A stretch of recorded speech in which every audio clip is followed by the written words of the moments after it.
बंगाल के दो टुकड़े हुए, एक बना ईस्ट बंगाल, एक बना वेस्ट बंगाल। वेस्ट बंगाल हमारे पास है, ईस्ट बंगाल आज की डेट में बांग्लादेश कहलाता है। और उस बांग्लादेश में दीपू को इसलिए मार दिया गया क्योंकि उसने ये कह दिया था सबका मालिक एक है, खुदा और भगवान एक है, सबका रास्ता अलग अलग है, लेकिन अंत में सबको एक ही जगह जाना है। इसी बात को उन्होंने कह दिया कि नहीं, ये तो गुस्ताखी हो गई है, इसलिए हम इसका सर्तन जुदा करेंगे। उसको पहले पीटा गया, इतना पीटा गया कि वो बेहोश हो गया, उसके बाद उसको जिंदा जला दिया गया। भारत में भी इस समय दीपू की फोटो शेयर की जा रही है, दीपू का वीडियो शेयर किया जा रहा है, लेकिन इस समस्या के मूल कारण और अस्थायी समाधान की बात नहीं हो रही है। बांग्लादेश में भी सेना है, बांग्लादेश में भी संसद है, बांग्लादेश में भी संविधान है, बांग्लादेश में भी मठ मंदिर है, बांग्लादेश में भी पंडा पुजारी है, बांग्लादेश में भी लेखक हैं, बुद्धिजीवी हैं, पत्रकार हैं, कलमकार हैं। इसके बावजूद दीपू की हत्या हुई। और भारत में आज भी इस हत्या के मूल कारण अस्थायी समाधान की बात नहीं हो रही है। बांग्लादेश में प्रधानमंत्री है, बांग्लादेश में राष्ट्रपति हैं, बांग्लादेश में भी मिसाइल है, बांग्लादेश में बम बारूद है, बांग्लादेश में भी एयरफोर्स है, नेवी है, आर्मी है, सब कुछ है। इसके बावजूद वहां पर प्रतिदिन हिंदुओं को प्रताड़ित किया जा रहा है। इसलिए मैं बार बार कह रहा हूं, इस समस्या के मूल कारण अस्थायी समाधान को समझना होगा। बातें करने से कुछ नहीं होगा, फोटो शेयर करने से कुछ नहीं होगा, जागो हिंदू जागो कहने से कुछ नहीं होगा। इस समस्या का अस्थायी समाधान करना होगा। भारत में आज भी इसके ऊपर चर्चा नहीं हो रही है। हमारे यहां से तो बढ़िया अमेरिका और कनाडा और ऑस्ट्रेलिया के सांसद जब कम से कम खुल के बोल तो रहे। हमारे यहां हुआ तो मतलब ये देखा जा रहा है कि अच्छा पार्टी का क्या स्टैंड है, पार्टी के स्टैंड के हिसाब से बात करेंगे। एक बात और याद रखिए, बांग्लादेश के हिंदू एक हैं फिर भी सेफ नहीं है, बांग्लादेश के हिंदू बटे नहीं है फिर भी कट रहे हैं। जानते हैं क्यों? क्योंकि वहां घट गए हैं। इसलिए मैं बार बार कहता हूं, घटेंगे तो कटेंगे, जब जब घटे तब तब कटे, जहां जहां घटे वहां वहां कटे, और जहां जहां आगे भी घटेंगे वहां वहां कटेंगे। और भारत में भी लगातार घट रहे हैं। 9 राज्यों में घट चुके हैं, 800 जिलों में से 200 जिलों में घट चुके हैं, 6000 तहसीलों में से 1500 तहसीलों में घट चुके हैं, बॉर्डर की 300 तहसीलों में घट चुके हैं। इस घटने को अगर नहीं रोका गया तो फिर वही होगा जो बांग्लादेश में दीपू के साथ हुआ है। क्योंकि बांग्लादेश भी हिंदुस्तान था, वो भी बंगाल था, बंगाल का हिस्सा हुआ करता था, वहां सारे त्योहार मनाए जाते। 51 शक्तिपीठों में से 5 शक्तिपीठ बांग्लादेश में ही है, इस्कॉन मंदिर है, सारे सब कुछ है जो भारत में है। इसके बावजूद भी दीपू को मारा गया। क्यों? क्योंकि वहां हिंदू घट गए। और ये देख लीजिए, पूरा ट्रेंड है पूरी दुनिया में, जहां जहां घटते हैं वहां वहां कटते हैं। अफगानिस्तान में घटे तो कटे, पाकिस्तान में घटे तो कटे, बांग्लादेश में घट रहे हैं तो कट रहे हैं। भारत में भी बहुत तेजी के साथ घट रहे हैं। घटने का सबसे बड़ा कारण है जनसंख्या विस्फोट। 90,000 बच्चे पर डे पैदा हो रहे हैं। मुझे समझ में नहीं आ रहा जनसंख्या नियंत्रण कानून क्यों नहीं बनाया जा रहा। ये 90,000 बच्चे, इसका मतलब साल में 3.25 करोड़ बच्चे, इसका मतलब 5 साल में लगभग 17 करोड़ बच्चे, ये भारत के ऊपर बर्डन क्रिएट हो रहे हैं, बर्डन। जनसंख्या नियंत्रण कानून नहीं बना तो भारत की बर्बादी निश्चित है। और एक बात याद रखिएगा, आज के नेता, अभिनेता, लेखक, बुद्धिजीवी, पत्रकार, कलमकार जिसकी आप जय जयकार कर रहे हैं, ये 25 साल के बाद आपके बच्चों को बचाने नहीं आएंगे, आपकी बहन बेटी को बचाने नहीं आएंगे, आपका मकान, दुकान, खेत खलिहान बचाने नहीं आएंगे। ये सबसे पहले भाग जाएंगे। और बहुत सारे नेता, अभिनेता, लेखक, बुद्धिजीवी, पत्रकार, कलमकार तो ऑलरेडी ऑस्ट्रेलिया में अपना मकान ले चुके हैं, किसी ने कनाडा में अपना मकान ले लिया है, सबने बाहर अपना जुगाड़ कर रखा है। वो तो जैसे ही यहां अराजकता फैलेगी वो यहां से भाग जाएंगे। इसलिए मैं आपसे कह रहा हूं, दल गुलामी छोड़ दीजिए, जनसंख्या नियंत्रण कानून की मांग करिए। घटने का दूसरा सबसे बड़ा कारण है भारत में लव जिहाद। 1000 बेटियां पर डे लव जिहाद का शिकार हो रही है। इसको रोका जा सकता है, तत्काल रोका जा सकता है। मैं कहता हूं 90% लव जिहाद साल भर में रोका जा सकता है, लेकिन नियम कानून को बदलना पड़ेगा। घटने का तीसरा सबसे बड़ा कारण यह है, भारत में लैंड जिहाद हो रहा है। 100 लाख एकड़ जमीन पे कब्जा हो रखा है। दुर्भाग्यवश उसको वापस लेने की कोई चर्चा नहीं हो रही है। और आज भी जमीन पे कब्जा होता जा रहा है, क्योंकि हमारे देश में जमीन पे कब्जा करना ये कोई क्रिमिनल ऑफेंस नहीं है। आप 100 रुपए चुरा लीजिए, 500 रुपए चुरा लीजिए तो अपराध बनता है, एफआईआर दर्ज होता है। लेकिन आप 100 एकड़ जमीन पे कब्जा कर लीजिए, कोई एफआईआर नहीं होगा। कहेंगे तो सिविल का मैटर है, तो जाओ मुकदमा लड़ते रहो। और नतीजा ये है, पहाड़ों पे कब्जा हो रहा है, नदियों पे कब्जा हो रहा है, खेत पे कब्जा हो रहा है, खलिहान पे कब्जा हो रहा है, ऊसर जमीन पे कब्जा हो रहा है, बंजर जमीन पे कब्जा हो रहा है, अलग अलग तरीके से कब्जा हो रहा है। कहीं मजार बना के कब्जा हो रहा है, कहीं दरगाह बना के कब्जा हो रहा है, कहीं पक्का कब्रिस्तान बना के कब्जा हो रहा है। फिर भी हम जमीन विवाद को जघन्य अपराध घोषित नहीं कर रहे। जमीन पे अतिक्रमण को, जमीन पे कब्जे को हम इसको सीरियस क्राइम डिक्लेयर नहीं कर रहे। घटने का एक बहुत बड़ा कारण है ड्रग जिहाद। 1 लाख करोड़ का ड्रग कारोबार हो रहा है। 10 करोड़ भारतीय इस समय नशेड़ी हो चुके हैं। इस नशे के कारण नपुंसकता बढ़ रही है, नशे के कारण बाजूपन बढ़ रहा है, नशे के कारण आत्महत्या घटनाएं बढ़ रही हैं, नशे के कारण बच्चे अनाथ हो रहे हैं। फिर भी ड्रग जिहाद के खिलाफ कठोर कानून नहीं बन रहा है। तीसरा जो एक और जो सबसे बड़ा कारण है वो धर्मांतरण जिहाद। 1500 परिवार पर डे कन्वर्ट हो रहे हैं। 1500 परिवार का मतलब 10,000 हिंदू पर डे कन्वर्ट हो रहे हैं। 10,000 हिंदू का मतलब साल में 40 लाख हिंदू कन्वर्ट हो रहे हैं। और ये कन्वर्टेड हिंदू ही बाद में हिंदुओं के दुश्मन हो जाते हैं। जिन्होंने दीपू को मारा है वो कोई मुस्लिम नहीं है। 15वीं शताब्दी में भारत, पाकिस्तान, बांग्लादेश में सब हिंदू हुआ करते थे। जिन लोगों ने दीपू को पीट पीट के मारा, जिंदा जलाया, वो भी कन्वर्टेड हिंदू ही हैं। बांग्लादेश में 99% मुस्लिम जो आज अपने आप को मुस्लिम कहते हैं वो कन्वर्टेड हिंदू हैं।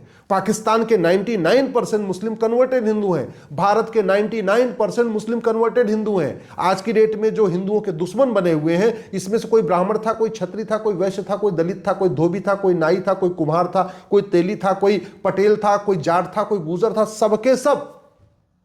इसके बावजूद कन्वर्जन को रोकने की चिंता नहीं हो रही।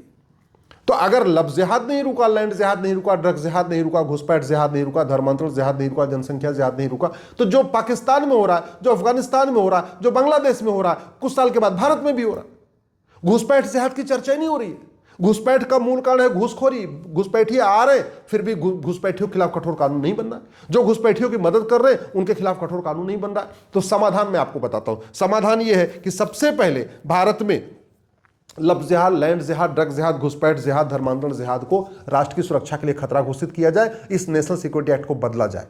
दूसरा तरीका क्या है? दूसरा समाधान, भारत में लफ्ज जिहाद, लैंड जिहाद, ड्रग्स जिहाद, घुसपैठ जिहाद, धर्मांतरण जिहाद को अनलॉफुल एक्टिविटी डिक्लेयर किया जाए और इसके लिए ये यूएपीए को बदला जाए। तीसरा समाधान, भारतीय न्याय संहिता को तत्काल बदला जाए। इसमें एक चैप्टर जोड़ा जाए ऑफेंस रिलेटिंग टू लफ्ज जिहाद, एक चैप्टर जोड़ा जाए offence relating to land grabbing, एक चैप्टर जोड़ा जाए offence relating to drug smuggling, एक चैप्टर जोड़ा जाए ऑफेंस रिलेटिंग टू इन्फिल्ट्रेशन, एक चैप्टर जोड़ा जाए ऑफेंस रिलेटिंग टू कन्वर्जन। और लफ्ज जिहाद, लैंड जिहाद, ड्रग्स जिहाद, घुसपैठ जिहाद, धर्मांतरण जिहाद को ऑर्गेनाइज क्राइम डिक्लेयर किया जाए। इसको बाकायदा एक्ट ऑफ टेररिज्म डिक्लेयर किया जाए। इसको वेजिंग वॉर डिक्लेयर किया जाए। लफ्ज जिहाद, लैंड जिहाद, ड्रग्स जिहाद, घुसपैठ जिहाद, धर्मांतरण जिहाद को इसको भारत की संप्रभुता के लिए, भारत की एकता अखंडता के लिए खतरा घोषित किया जाए। हमारे पास कानून है, धाराएं हैं, लेकिन हमने उसको डिक्लेयर नहीं किया कि राष्ट्र की सुरक्षा के लिए क्या क्या खतरा है, देश की एकता अखंडता के लिए क्या क्या खतरा है, क्या क्या वेजिंग वॉर है, क्या क्या एक्ट ऑफ टेररिज्म, इसको हमने डिक्लेयर नहीं किया। अगर वास्तव में देश को बचाना है तो भारतीय साक्ष्य संहिता को बदलना पड़ेगा, नार्को पॉलीग्राफ ब्रेन मैपिंग कानून बनाना ही पड़ेगा। अगर भारत को बचाना है तो जो भारत में फर्जी डॉक्यूमेंट बन रहा है, फर्जी आधार, फर्जी राशन कार्ड, फर्जी ड्राइविंग लाइसेंस, फर्जी बर्थ सर्टिफिकेट, फर्जी वोटर आईडी, फर्जी डॉक्यूमेंट बनाने और फर्जी डॉक्यूमेंट बनवाने को जघन्य अपराध घोषित करना पड़ेगा। ये जो 5 करोड़ घुसपैठिए बैठे हैं, उन्होंने ऐसे ही किया है। पहले 2,000 रुपए देके अंदर आए 2,000 रुपए में 3,000 रुपए में डॉक्यूमेंट बनवाते गए। आज की डेट में 5-5, 6-6 डॉक्यूमेंट बना के बैठ गए हैं और अब तो बाकायदा जमीन भी खरीद रहे हैं। तहसील में जाके इतना भ्रष्टाचार है कि आराम से घुसपैठिए 2-2, 4-4 बिस्वा जमीन खरीद के भारत के पक्के नागरिक बनते जा रहे हैं। तो जब तक भ्रष्टाचार खत्म नहीं होगा, जब तक घूसखोरी खत्म नहीं होगी, घुसपैठ खत्म नहीं होगी, और ये तू मैं करने से, आरोप प्रत्यारोप करने से, नूरा कुश्ती करने से, बतौलेबाजी करने से, कथा करने से, पंडाल लगाने से, इससे ये घुसपैठिए नहीं भागेंगे। हाँ, मैं गारंटी के साथ कहता हूं, जिस कानून की बात मैं कर रहा हूं, अगर इसको बना दिया जाए 90% घुसपैठिए भाग जाएंगे। मैं गारंटी के साथ कहता हूं, जिस कानून की बात मैं कर रहा हूं, अगर बना दिया जाए 90% धर्मांतरण साल भर के अंदर रुक जाएगा। मैं गारंटी के साथ कहता हूं, जिस कानून की बात मैं कर रहा हूं, अगर बना दिया जाए 90% लफ्ज जिहाद, 90% लैंड जिहाद, 90% ड्रग कारोबार, 90% घुसपैठ, 90% धर्मांतरण और 90% जनसंख्या विस्फोट साल भर में रुक जाएगा। यह कानून की ताकत होती है। जो भगवान से नहीं डरते वो कानून से डरते हैं। जो ऊपर वाले से नहीं डरते वो भी कोर्ट के सजा से डरते हैं। तो हमें वो खौफ पैदा करना पड़ेगा। भारत जो खोखला हो रहा है उसका मूल कारण है हमारा घटिया भ्रष्टाचार विरोधी कानून। दुनिया के कई देशों में भ्रष्टाचारियों को फांसी होती है, हमारे देश में ऐसा नहीं होती है। लफ्ज जिहाद, लैंड जिहाद, ड्रग्स जिहाद, घुसपैठ जिहाद, धर्मांतरण जिहाद की फंडिंग हो रही है हवाला के जरिए। जब तक ये घटिया कानून नहीं बदलेगा, हवाला कारोबार नहीं बंद होगा, हवाला कारोबार नहीं बंद होगा तो भारत सुरक्षित नहीं होगा। भारत में बहुत बड़ी पैमाने पे इनको बेनामी फंडिंग हो रही है। जो लफ्ज जिहाद करते हैं, लैंड जिहाद करते हैं, ड्रग्स जिहाद करते हैं, घुसपैठ जिहाद करते हैं, धर्मांतरण करते हैं, और वो इसलिए हो रहा है क्योंकि हमारा बेनामी ट्रांजैक्शन एक्ट महा घटिया है, महा सड़ा हुआ है, हमने इसको बदला नहीं है। भारत में जितने भी अवैध कारोबार चल रहे हैं, जो भारत में डेमोग्राफी बदलने के लिए सब कुछ हो रहा है, उसकी ब्लैक मनी से फंडिंग होती है, और वो इसलिए चल रहा है कि हमने ब्लैक मनी को जघन्य अपराध घोषित नहीं किया। भारत में आज तक किसी भी की भी कितना बड़ा अपराध किया और किसी की नागरिकता गई नहीं। क्यों? क्योंकि नेहरू जी का कानून ये घटिया महा सड़ा हुआ है और इस कानून को हमने आज तक नहीं बदला। भारत में अगर देश को बचाना है तो हमें यूनिफॉर्म पुलिस कोड लागू करना पड़ेगा। पूरब से पश्चिम, उत्तर से दक्षिण तक पुलिस का रवैया एक होना चाहिए। आज की डेट में यूपी की पुलिस तो बुलडोजर चलाती है, बाकी राज्यों की पुलिस बुलडोजर नहीं चला रही है। क्यों? क्योंकि पुलिस सत्ता के गुलाम है। 1861 का पुलिस एक्ट चल रहा है। तो एक पुलिस चार्टर लागू करना पड़ेगा, यूनिफॉर्म पुलिस कोड लागू करना पड़ेगा, तब देश सुरक्षित होगा। भारत को अगर सुरक्षित बनाना है, घुसपैठियों के मददगारों की 100% संपत्ति जब्त करने, नागरिकता खत्म करने और एक साल के अंदर आजीवन कारावास फांसी देने के लिए कानून बनाना पड़ेगा। तब घुसपैठिए भागेंगे, तब देश सुरक्षित होगा। भारत को सुरक्षित बनाना है, ये एनडीपीएस एक्ट को बदलना पड़ेगा। ड्रग स्मगलर्स का narco polygraph brain mapping test करने, 100% संपत्ति जब्त करने और साल भर के अंदर फांसी देने के लिए कानून बनाना पड़ेगा। तब ड्रग स्मगलिंग रुकेगी, तब भारत रुकेगा। और जो सबसे बड़ा खतरा हुआ, जो 2010 में कांग्रेस ने कानून बनाया था, FCRA, इसी FCRA के जरिए विदेशों से फंडिंग हो रही है। तो जब तक ये कानून खत्म नहीं होगा तब तक फंडिंग नहीं रुकेगी। फंडिंग नहीं रुकेगी तो लब जिहाद, लैंड जिहाद, ड्रग जिहाद, घुसपैठ जिहाद, धर्मांतरण जिहाद नहीं रुकेगा। आप लिख के रख लीजिए। इसलिए मैं बार बार कहता हूं, कांग्रेस को कोसने से देश का भला नहीं होगा, कांग्रेस के द्वारा बनाए गए कानूनों को खत्म करने से देश का भला होगा। इसलिए दल गुलामी छोड़िए, पार्टियों की गुलामी छोड़िए, नेताओं की जय जयकार छोड़िए। अगर अपने बच्चों की चिंता है, अपने बेटी और बहू की चिंता है, अपने खेत खलिहान की चिंता है, अपने मकान दुकान की चिंता है, तो इन घटिया कानूनों को बदलने की मांग करिए। और अभी नहीं बदला तो याद रखिए, जो अफगानिस्तान में हो रहा है, जो पाकिस्तान में हो रहा है, जो बांग्लादेश में हो रहा है, 25 साल के बाद वो सब कुछ हिंदुस्तान में भी होगा।